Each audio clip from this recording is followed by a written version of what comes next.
A comissão especial que debatia as mudanças contra a corrupção aprovou por unanimidade ontem o projeto do relator Onyx Lorenzoni. O texto final acabou deixando de fora a possibilidade de incluir juízes e procuradores na lei de responsabilidade, a contragosto dos deputados. O crime de Caixa 2 está previsto no texto como crime eleitoral, mas os deputados já articularam mudanças para quando o projeto for analisado pelo plenário, para garantir o perdão a quem praticou o crime em eleições passadas. A Comissão Especial das Medidas contra a Corrupção gastou 12 horas em discussões na última sessão do grupo até conseguir aprovar o relatório final de Onyx Lorenzoni sobre o assunto. Foram feitas 4 versões até chegar a um entendimento que agradasse a maioria dos deputados da comissão. Um dos pontos mais polêmicos trata do crime de Caixa 2. O projeto foi aprovado com essa previsão, mas o relator já sabe que a articulação dos colegas é para garantir em plenário que isso não seja levado adiante. Uma emenda já foi planejada para ser inserida na votação no plenário e garantir perdão para quem cometeu o crime de Caixa 2 em eleições passadas, o que vai ser importante para muitos dos parlamentares e de outros políticos no país.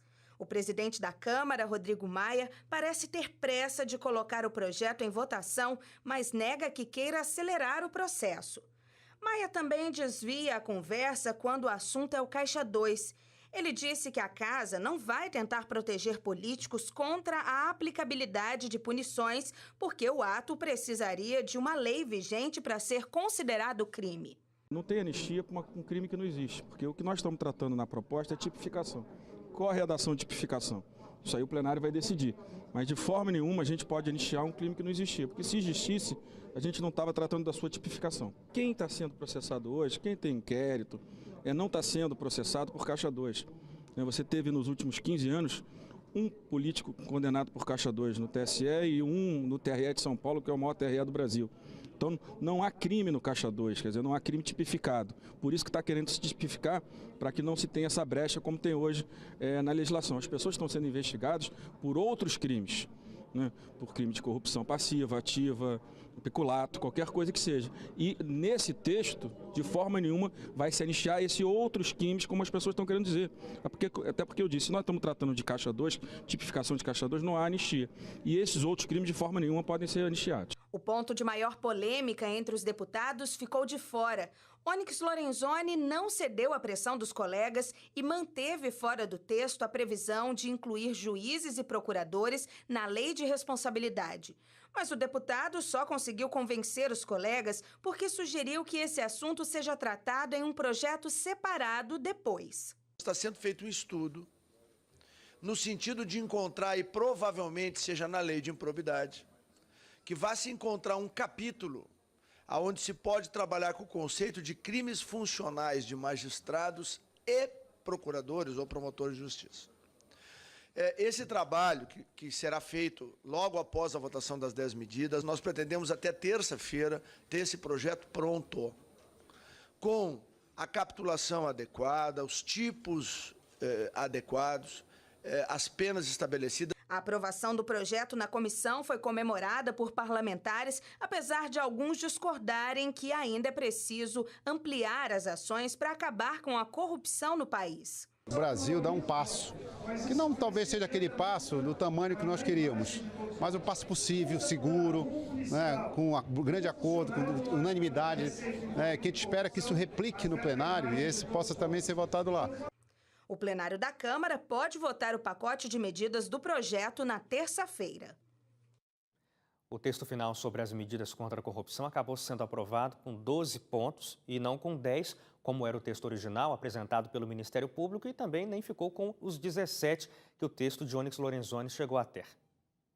A primeira medida é da transparência das investigações, que prevê que os tribunais divulguem informações sobre o tempo de tramitação de processos para agilizar os procedimentos. Aqui estava a previsão do teste de honestidade que os deputados derrubaram. A segunda é do crime de enriquecimento ilícito de funcionários públicos, que torna ilegal essa prática e prevê o confisco dos bens relacionados ao crime. A terceira medida aumenta as penas para estelionato e corrupção passiva e ativa e esses delitos vão ser considerados crimes hediondos quando a vantagem ou o prejuízo causado for igual ou maior do que 10 mil salários mínimos vigentes na época do crime. A quarta medida aperfeiçoa o sistema de recursos e regulamenta o pedido de vistas, que é o prazo pedido por um juiz para analisar um processo antes de divulgar a decisão final. A quinta medida agiliza a tramitação da ação de improbidade administrativa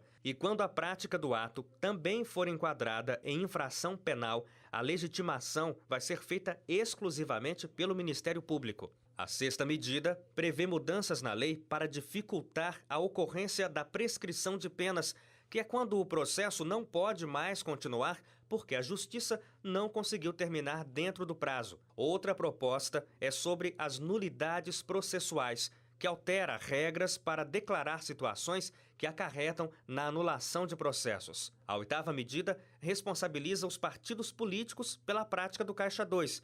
Esse é o tema que ainda deve ser remodelado para garantir que o crime seja perdoado a quem já cometeu ele antes da aprovação da medida. A nona quer recuperar o lucro do crime em casos como o de crime organizado. A medida número 10 dá amparo legal para quem fizer denúncias em defesa do patrimônio público e a probidade administrativa. Outra medida permite a realização de acordos entre a defesa e a acusação no caso de crimes menos graves, com uma definição da pena a ser homologada pela Justiça. A intenção é simplificar os processos. A última medida trata de ações populares e reforça as regras para a apresentação dessas ações, o que já está previsto na legislação. Mas o texto especifica que, se a ação for julgada procedente, o autor terá direito a uma retribuição de 10% a 20% do que for pago pelo réu. É um incentivo para denúncias contra a corrupção para o cidadão.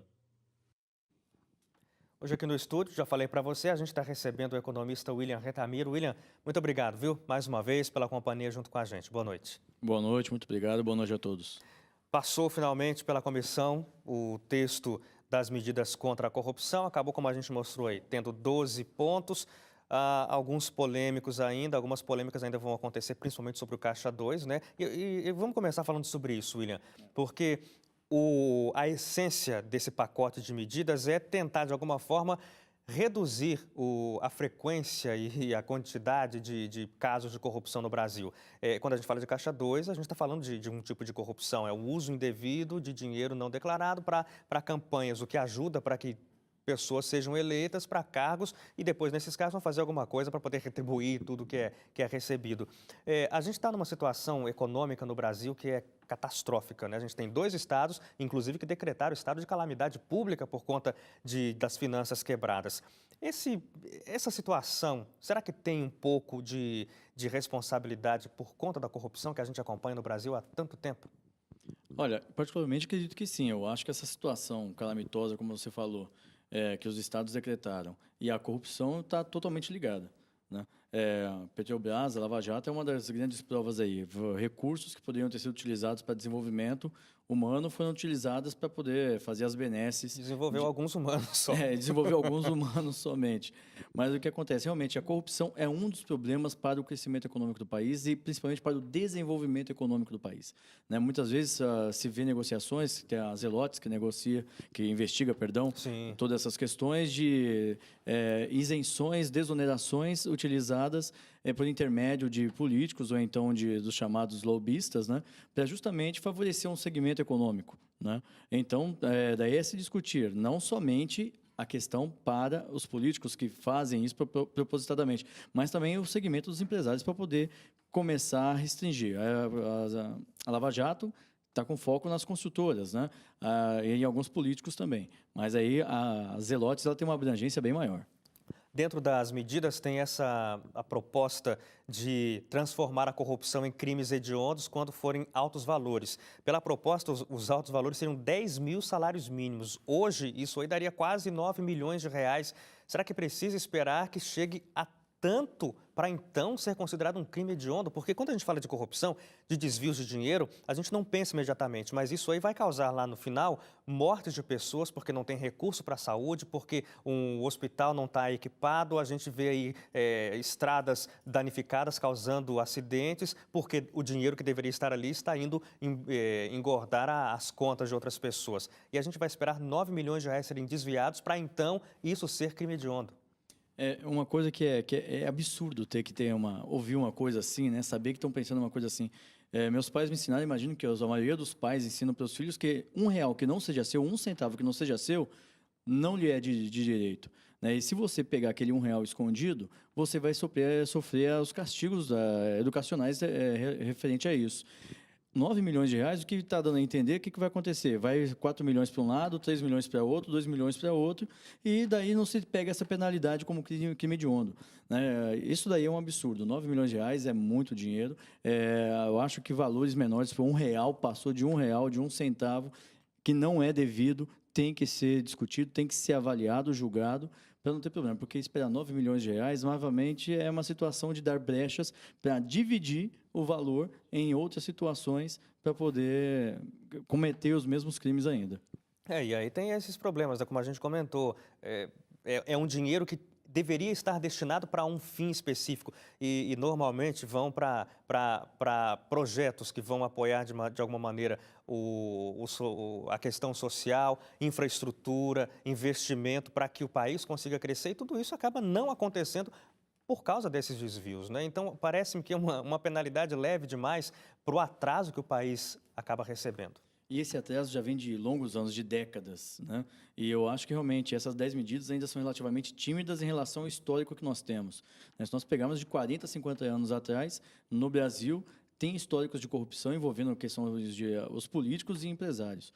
Então, tem que ser realmente, porque quem paga é a população, como você bem colocou. A saúde está nessa situação calamitosa que nós verificamos. Não tem atendimento de leitos adequados. Nós não temos investimento em tecnologia para a preservação e manutenção da saúde. Nós não temos campanha suficiente, porque aqui no Brasil entende-se que construir o hospital é investir em saúde. Isso é investir em doença. Investir em saúde é prevenção, tecnologia voltada para a saúde e tudo mais. Saneamento básico. Saneamento básico, que o Brasil ainda é deficitário em 40% do país e é deficitário em saneamento básico. São essas outras áreas. Daí, quando se analisa essas obras, por exemplo, de saneamento, são infraestrutura e há dezenas de casos aí de denúncias que se foi feita licitação, foi se pago, mas só que não teve execução de obra.